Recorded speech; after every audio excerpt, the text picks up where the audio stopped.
This will be a short section 4.4 homework helps and insights. The good news is that section 4.4 is just an extension of section 4.3. So it'll just go into a little more in-depth look at a specific part. And this will look at the binary system, which is base 2.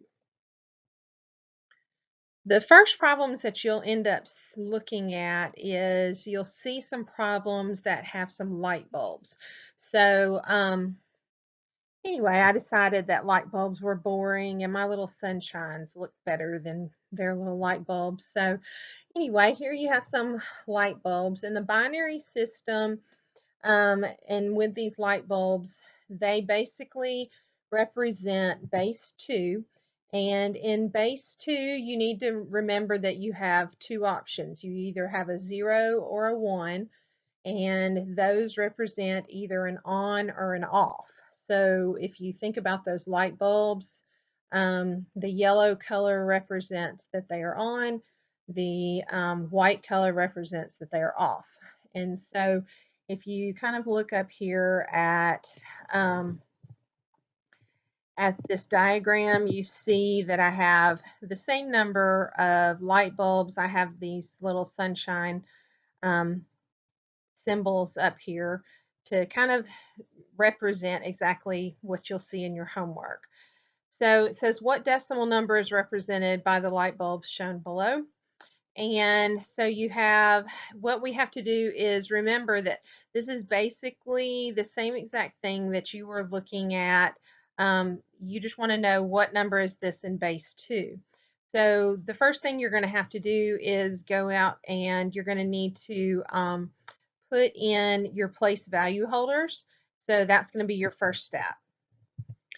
So we can do that. We have 0, 1, 2, 3, 4, 5, 6, and 7. So the place value holders that we are concerned with is 6, 4, 3, and 2. And so we have 1 times 2 to the 6th. We have 4, 2 to the 4th. 1 times 2 to the 3rd. And 1 times 2 squared. So you can use your calculator and multiply all of those out. 2 to the 6th is 64. 2 to the 4th is 16. 2 to the 3rd is 8. And 2 squared is 4. If you add all of those numbers up, you get 92. So this is a simple problem. Looks difficult at the beginning, but really it turns out to be pretty simple. All right. The next set of problems that you'll have will ask for you to write the number as a decimal number. So for example, you are given 1110 in base 2, and they want you to write that as a decimal number. This is the same exact thing that you did in the last section with the directions of changing to base 10. So you already know how to do this. All you are doing is changing this to base 10. So you can go back to section 4.3, look at those notes, pull up that video, but all you're going to do is change this to base 10. So you should already know how to do that. Okay.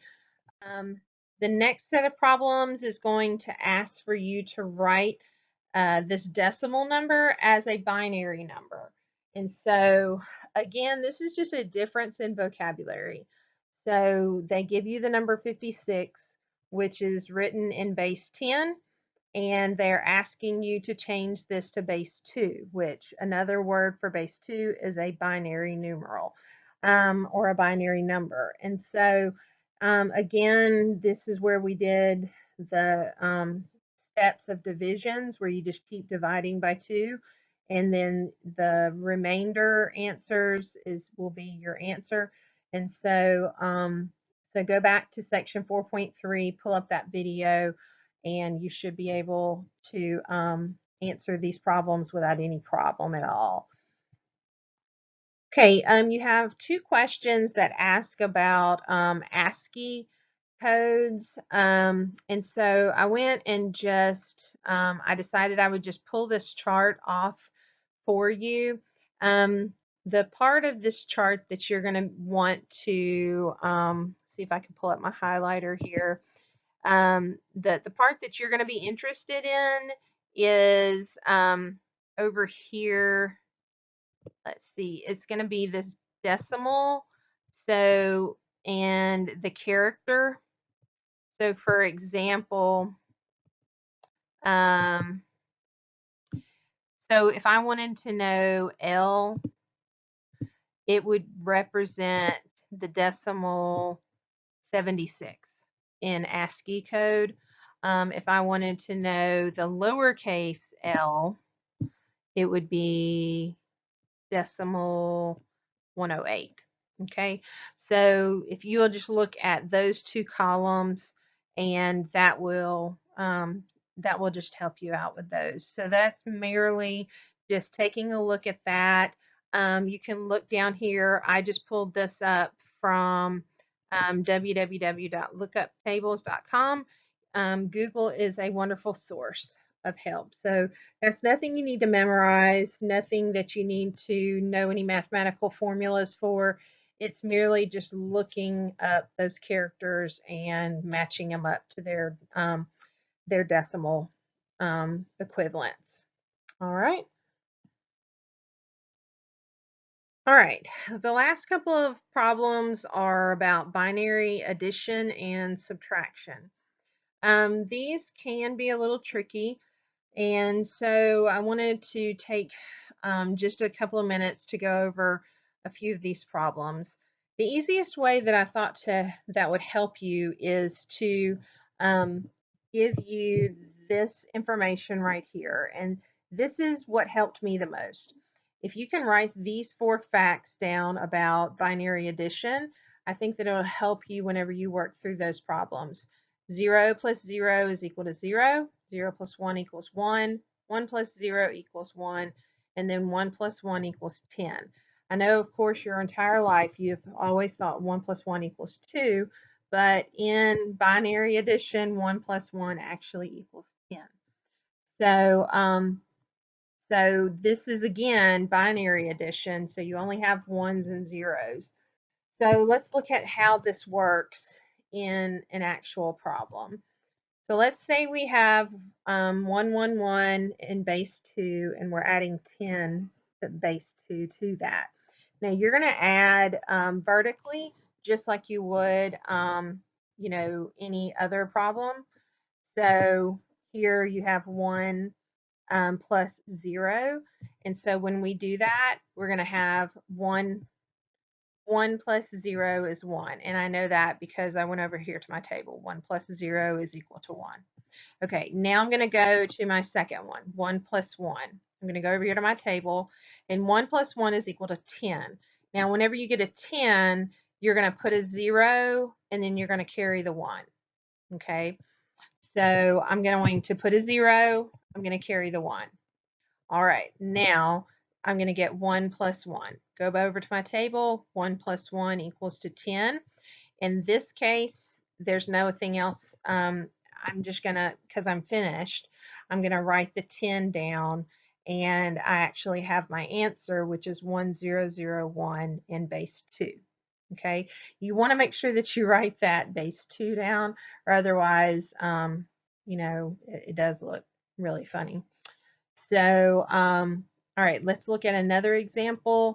Let's say we have 1101 and we're adding 1100. Okay, so we're going to add vertically to that. So 1 plus 0 is equal to 1. Okay, 0 plus 0 is equal to 0. All right, now we get into 1 plus 1. So here's our 10 where we have to carry.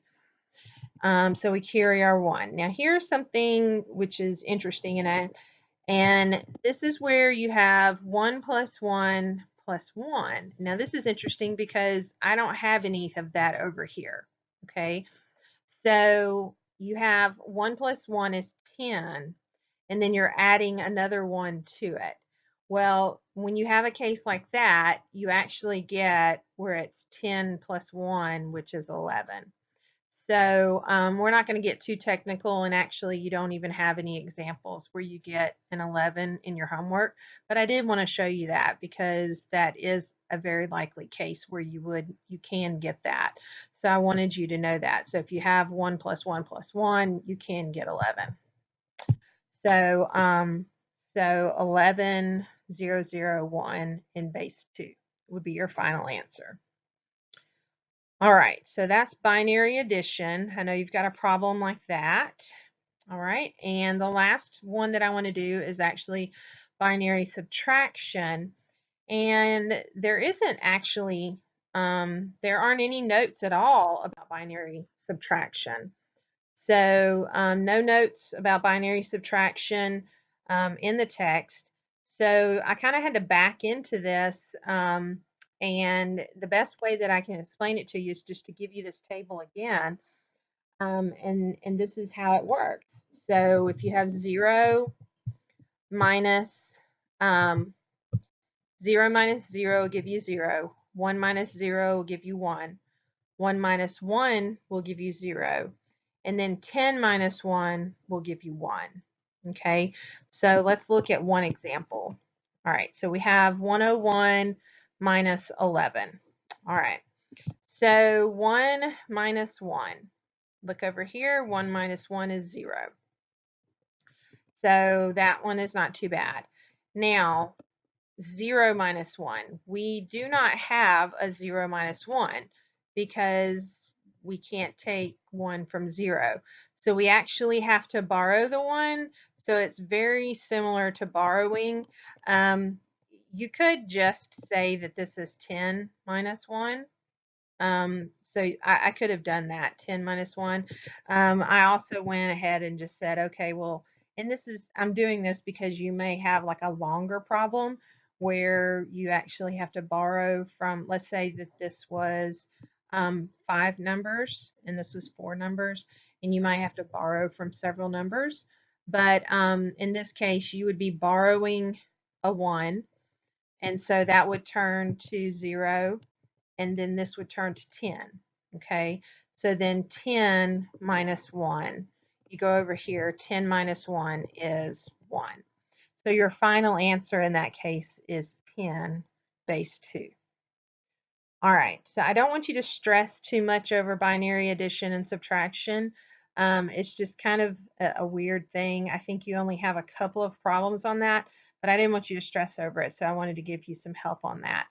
You do have a few extra problems. They give you some charts and some guidelines on those, but I think that if you just read over those charts, you should be able to answer those in your homework. So this was a quick section, and hopefully you'll be able to breeze through it. So hope you have a great week. Thanks.